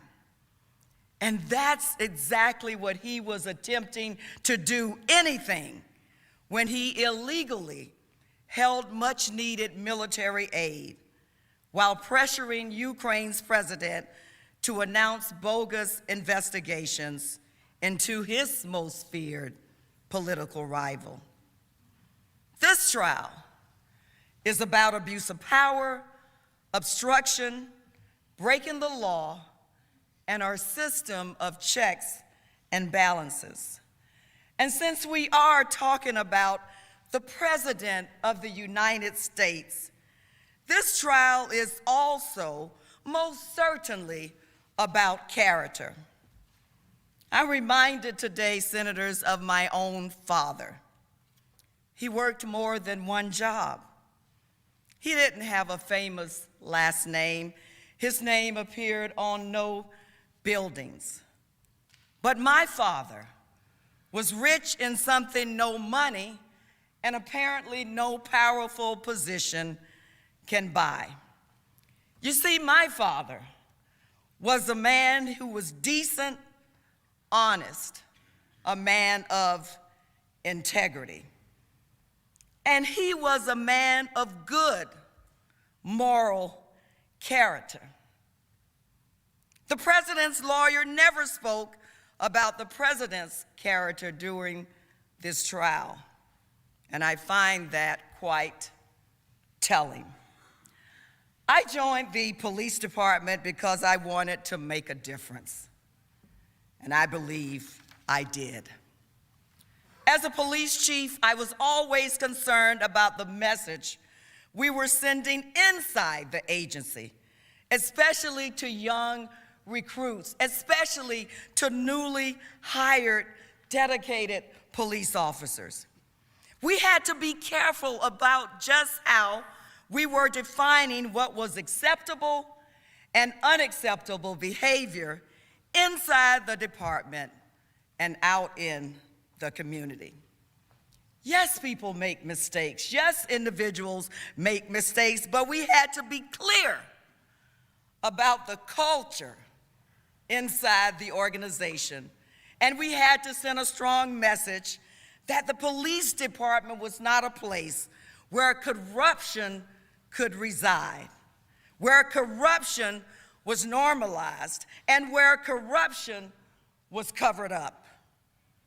Today, unfortunately, I believe we are holding young police recruits to a higher standard than we are the leader. Exactly, Tom, and we've spoken to a number of. If this body fails to hold this president accountable, you must ask yourselves, what kind of republic will we ultimately have with a president who thinks that he can really, truly do whatever he wants? You will send a terrible message to the nation that one can get away with abuse of power, obstruction, cheating, and spreading false narratives if you simply know the right people. Well, today, Senators, I reject that because we are a nation of laws. Abraham Lincoln, the 16th President of the United States, said this: "America will never be destroyed from outside. If we falter and lose our freedoms, it will be because we chose to destroy ourselves." I urge you, senators, to vote to convict and remove this president. Thank you so much for your time.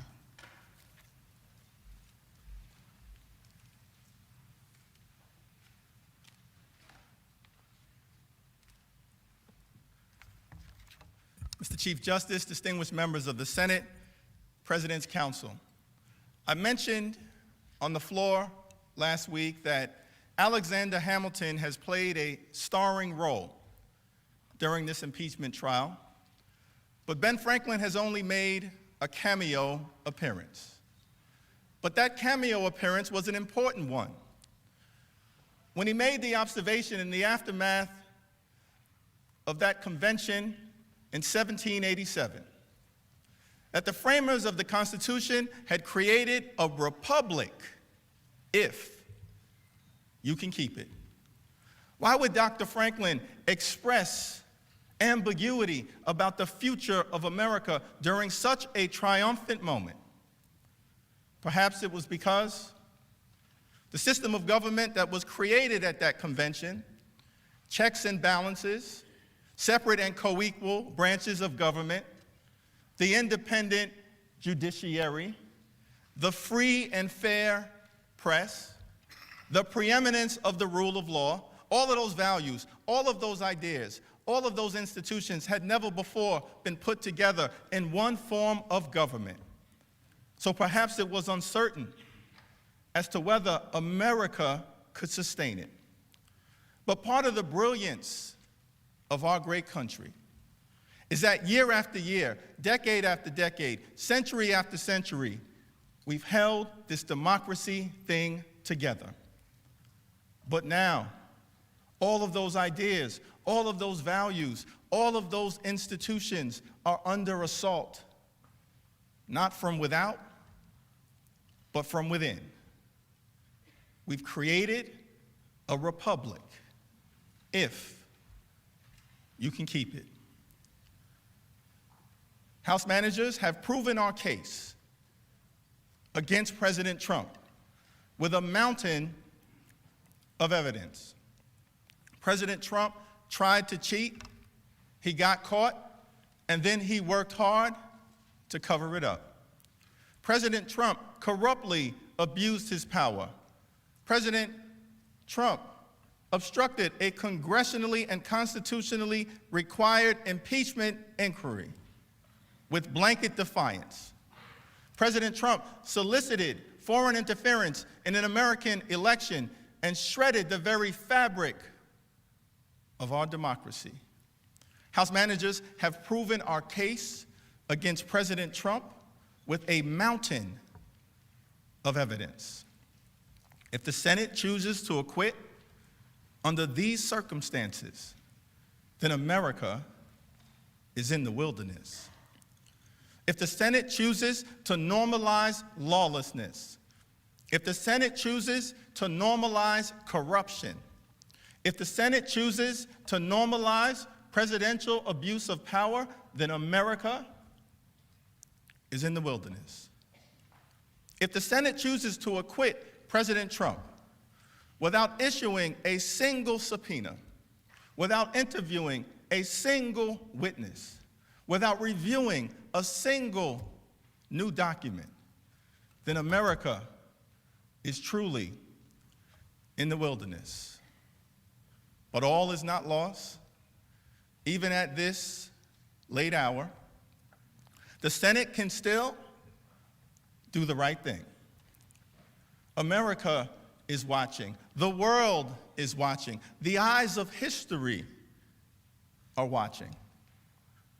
The Senate can still do the right thing. The scripture says in 2 Corinthians, the 5th chapter and the 7th verse, encourages us to walk by faith, not by sight. Faith is the substance of things hoped for, the evidence of things not seen. We've come this far by faith. And so I say to all of you, my fellow Americans, walk by faith. Democrats and Republicans, progressives and conservatives, the left and the right, all points in between, walk by faith. There are patriots all throughout this chamber, patriots who can be found all throughout the land, in urban America, rural America, suburban America, small town America. Walk by faith. Through the ups and the downs, the highs and the lows, the peaks and the valleys, the trials and the tribulations of this turbulent moment. Walk by faith.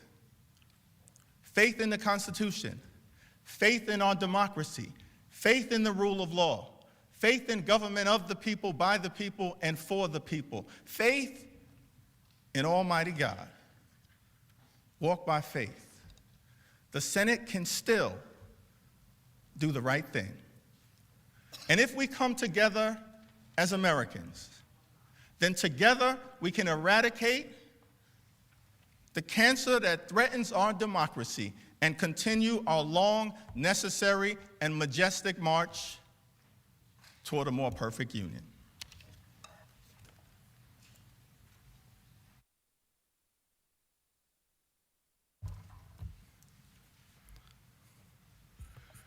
Mr. Chief Justice, I want to begin by thanking you for the distinguished way you have presided over these proceedings. Senators, we are not enemies, but friends. We must not be enemies. If Lincoln could speak these words during the Civil War, surely we can live them now and overcome our divisions and our animosities. It is midnight in Washington. The lights are finally going out in the Capitol after a long day in the impeachment trial of Donald J. Trump. The Senate heard arguments only hours earlier on whether to call witnesses and require the administration to release documents it has withheld.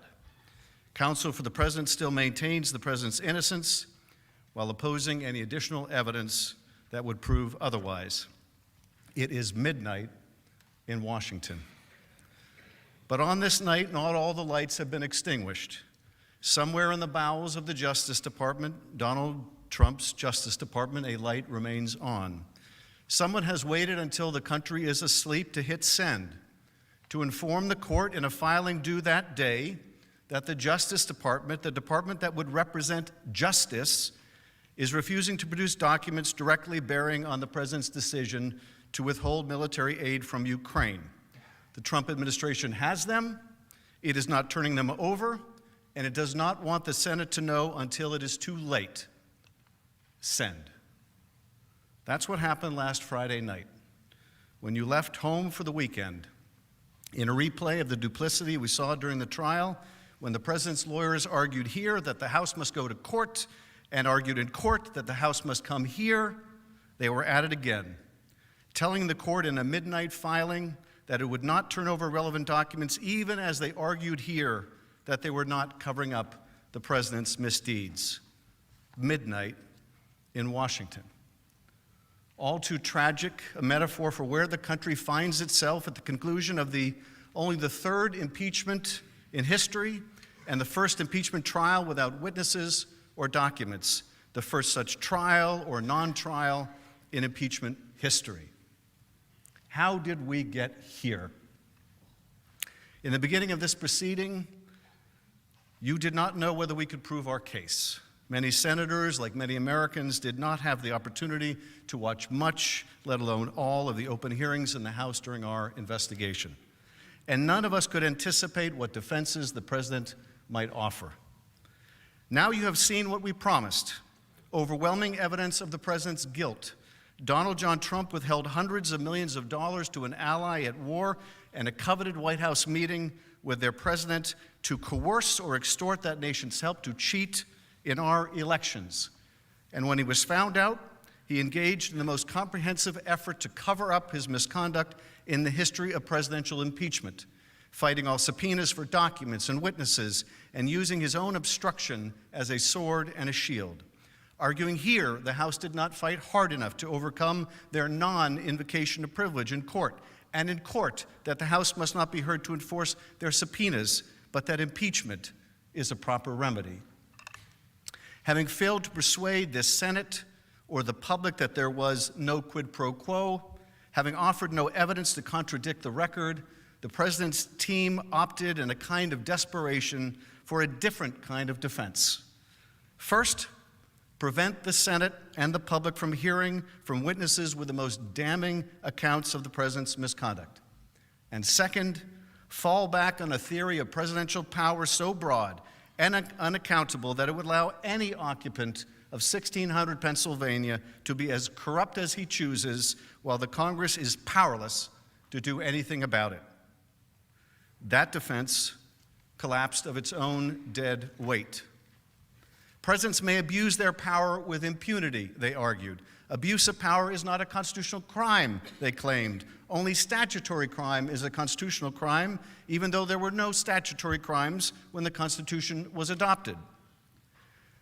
The president had to look far and wide to find a defense lawyer to make such an argument, unsupported by history, the founders, or common sense. The Republican expert witness in the House would not make it. Serious constitutional scholars would not make it. Even Alan Dershowitz would not make it. At least he wouldn't in 1998. But this has become the president's defense. And yet, this defense proved indefensible. If abuse of power is not impeachable, even though it is clear the founders considered it the highest of all high crimes and misdemeanors, but if it were not impeachable, then a whole range of utterly unacceptable conduct in a president would now be beyond reach. Trump could offer Alaska to the Russians in exchange for support in the next election, or decide to move to Mar-a-Lago permanently and let Jared Kushner run the country, delegating to him the decision whether to go to war. Because those things are not necessarily criminal, this argument would allow that he could not be impeached for such abuses of power. Of course, this would be absurd. More than absurd, it would be dangerous. And so Mr. Dershowitz tried to embellish his legal creation and distinguish among those abuses of power which would be impeachable from those which wouldn't. Abuses of power that would help the president get reelected were permissible and therefore unimpeachable, and only those for pecuniary gain were beyond the pale. Under this theory, as long as the president believed his reelection was in the public interest, he could do anything, and no quid pro quo was too corrupt. No damage to our national security too great. This was such an extreme view that even the president's other lawyers had to run away from it. So what are we left with? The House has proven the president's guilt. He tried to coerce an ally into helping him cheat by smearing his opponent. He betrayed our national security in order to do it when he withheld military aid to our ally and violated the law to do so. He covered it up, and he covers it up still. His continuing obstruction is a threat to the oversight and investigatory powers of the House and Senate, and if left unaddressed, will permanently and dangerously alter the balance of power. These undeniable facts required the president to retreat to his final defense. He's guilty as sin, but can't we just let the voters decide? He's guilty as sin, but why not let the voters clean up this mess? And here, to answer that question, we must look at the history of this presidency and to the character of this president, or lack of character, and ask, can we be confident that he will not continue to try to cheat in that very election? Can we be confident that Americans and not foreign powers will get to decide, and that the president will shun any further foreign interference in our democratic affairs? And the short, plain, sad, incontestable answer is no, you can't. You can't trust this president to do the right thing, not for 1 minute, not for one election, not for the sake of our country. You just can't. He will not change, and you know it. In 2016, he invited foreign interference in our election. Hey, Russia, if you're listening, hack Hillary's emails, he said, and they did, immediately. And when the Russians started dumping them before the election, he made use of them in every conceivable way, touting the filthy lucre at campaign stops more than 100 times. When he was investigated, he did everything he could to obstruct justice, going so far as to fire the FBI director and try to fire the special counsel, and ask the White House counsel to lie on his behalf. During the same campaign, while telling the country he had no business dealings with Russia, he was continuing to actively pursue the most lucrative deal of his life, a Trump Tower in the heart of Moscow. 6 close associates of the president would be indicted or go to jail in connection with the president's campaign, Russia, and the effort to cover it up. On the day after that tragic chapter appeared to come to an end with Bob Mueller's testimony, Donald Trump was back on the phone, this time with another foreign power, Ukraine, and once again seeking foreign help with his election. Only this time, he had the full powers of the presidency at his disposal. This time, he could use coercion. This time, he could withhold aid from a nation whose soldiers were dying every week. This time, he believed he could do whatever he wanted under Article 2.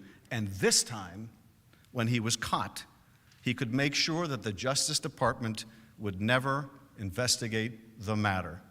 And they didn't. Donald Trump had no more Jeff Sessions. He had just the man he wanted in Bill Barr, a man whose view of the imperial presidency, a presidency in which the Department of Justice is little more than an extension of the White House counsel, is to do the president's bidding. So Congress had to do the investigation itself. And just as before, he obstructed that investigation in every way. He has not changed. He will not change.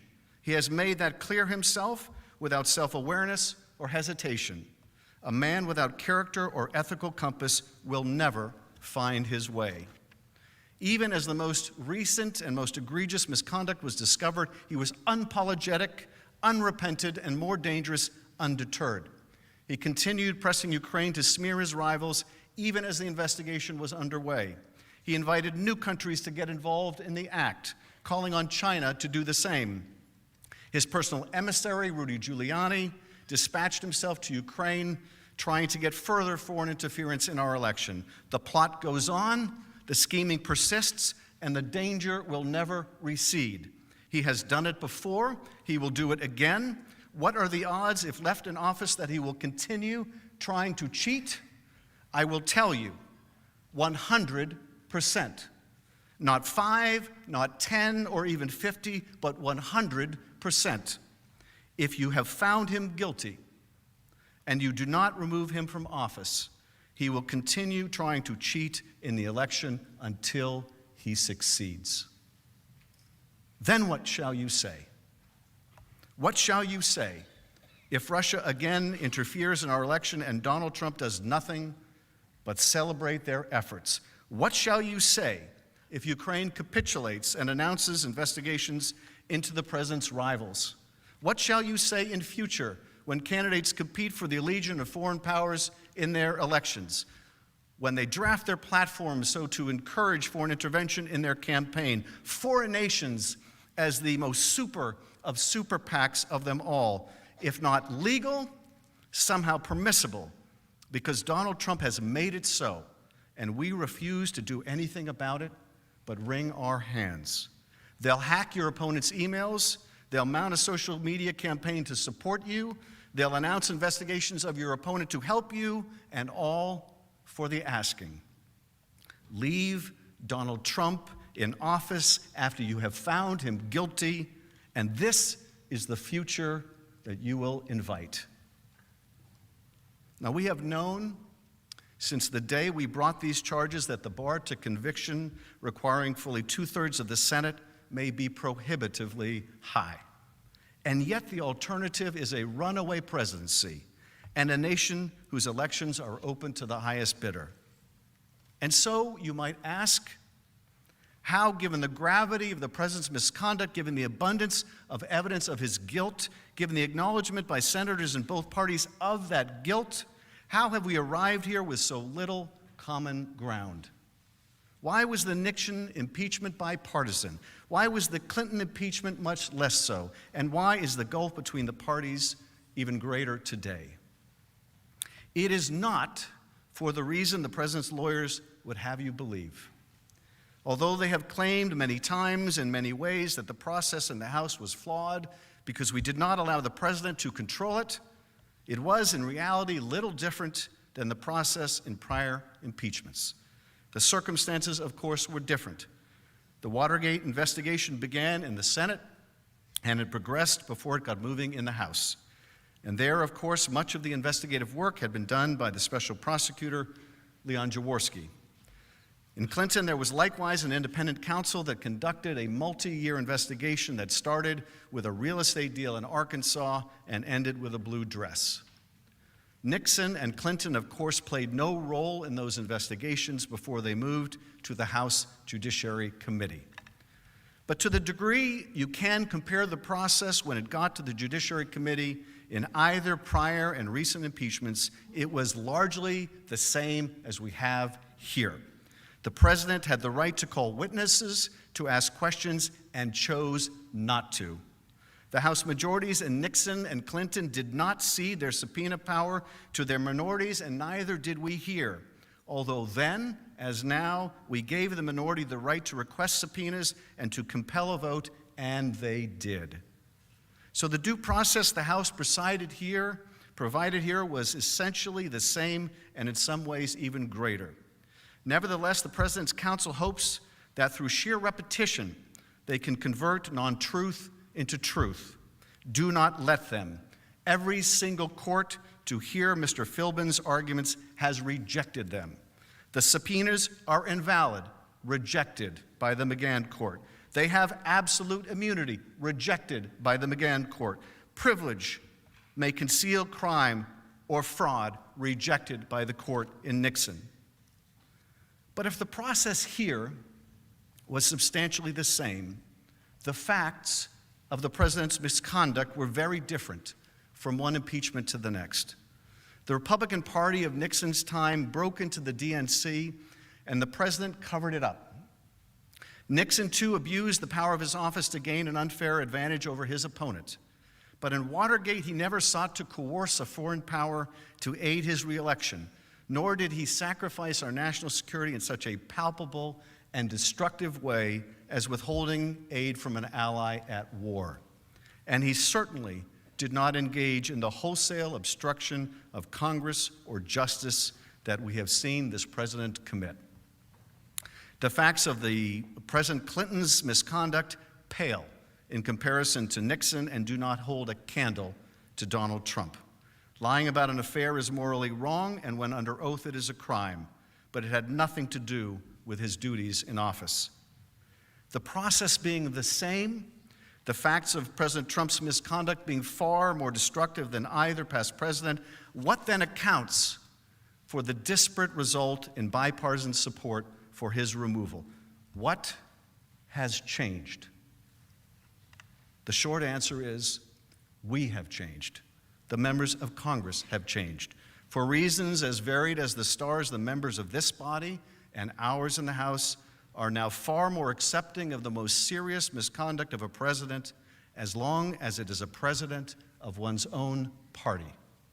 And that is a trend most dangerous for our country. 50 years ago, no lawyer representing the president would have ever made the outlandish argument that if the president believes his corruption will serve to get him reelected, whether it is by coercing an ally to help him cheat or in any other form, that he may not be impeached, that this is somehow a permissible use of his power. But here we are. The argument has been made, and some appear ready to accept it, and that is dangerous, for there is no limiting principle to that position. It must have come as a shock a pleasant shock to this president that our norms and institutions would prove to be so weak. The independence of the Justice Department and its formerly proud Office of Legal Counsel, now mere legal tools at the president's disposal to investigate enemies or churn out helpful opinions not worth the paper they are written on. The FBI painted by a president as corrupt and disloyal. The intelligence community not to be trusted against the good counsel of Vladimir Putin. The press portrayed as enemies of the people. The daily attacks on the guardrails of our democracy, so relentlessly assailed, have made us numb and blind to the consequences. Does none of that matter anymore if he's the president of our party? I hope and pray that we never have a president like Donald Trump in the Democratic Party, one that would betray the national interest and the country's security to help with his reelection. And I would hope to God that if we did, we would impeach him, and Democrats would lead the way. But I suppose you never know just how difficult that is until you are confronted with it. But you, my friends, are confronted with it. You are confronted with that difficulty now, and you must not shrink from it. History will not be kind to Donald Trump. I think we all know that. Not because it will be written by never-Trumpers, but because whenever we have departed from the values of our nation, we have come to regret it, and that regret is written all over the pages of our history. If you find that the House has proved its case and still vote to acquit, your name will be tied to his with a cord of steel and for all of history. But if you find the courage to stand up to him, to speak the awful truth to his rank falsehood, your place will be among the Davids who took on Goliath. If only you will say enough. We revere the wisdom of our founders and the insights they had into self-governance. We scour their words for hidden meaning and try to place ourselves in their shoes. But we have one advantage that the founders did not. For all their genius, they could not see but opaquely into the future. We, on the other hand, have the advantage of time, of seeing how their great experiment in self-governance has progressed. When we look at the sweep of history, there are times when our nation and the rest of the world have moved with a seemingly irresistible force in the direction of greater freedom.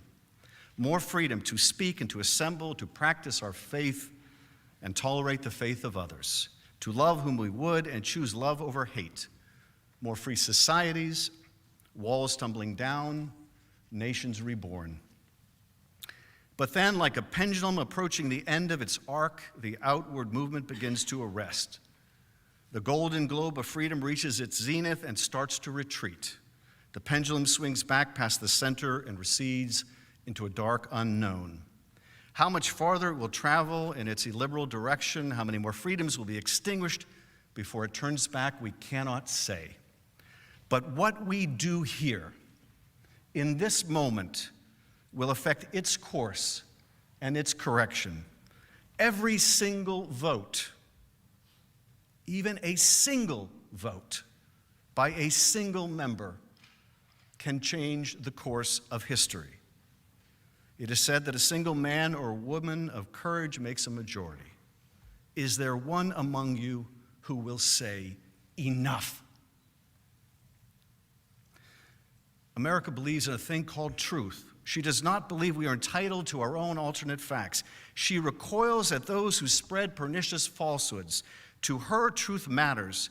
There is nothing more corrosive to a democracy than the idea that there is no truth.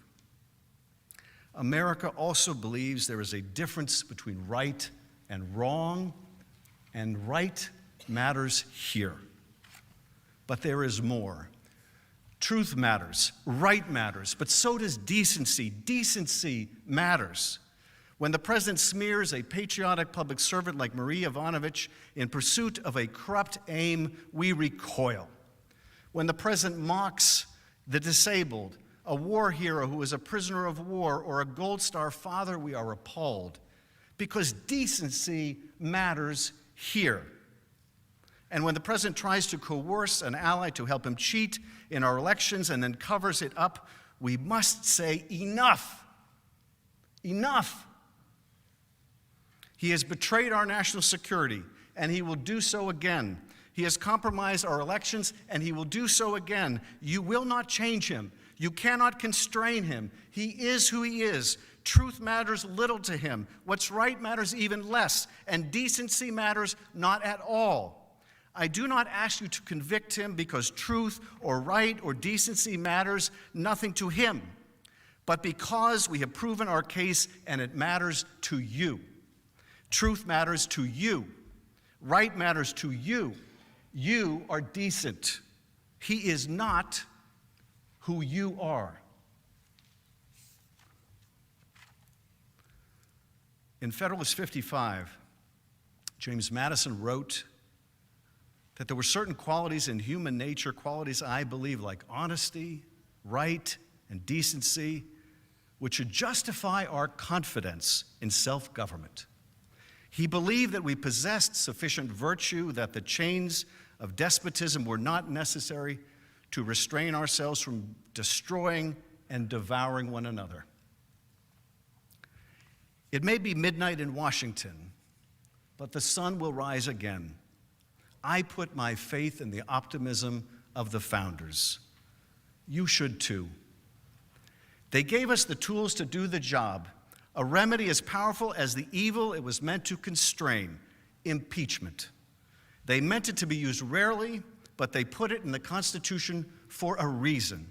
For a man who would sell out his country for a political favor, for a man who would threaten the integrity of our elections, for a man who would invite foreign interference in our affairs, for a man who would undermine our national security and that of our allies, for a man like Donald J. Trump. They gave you a remedy, and they meant for you to use it.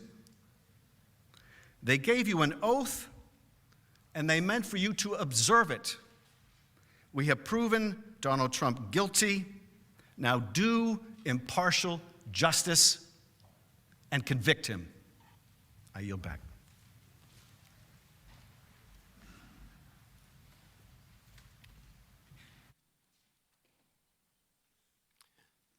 The Majority Leader is recognized. Mr. Chief Justice, I ask unanimous consent. The Senate, sitting as a court of impeachment, stand adjourned under the previous order. Without objection, so ordered. I suggest the absence of a quorum.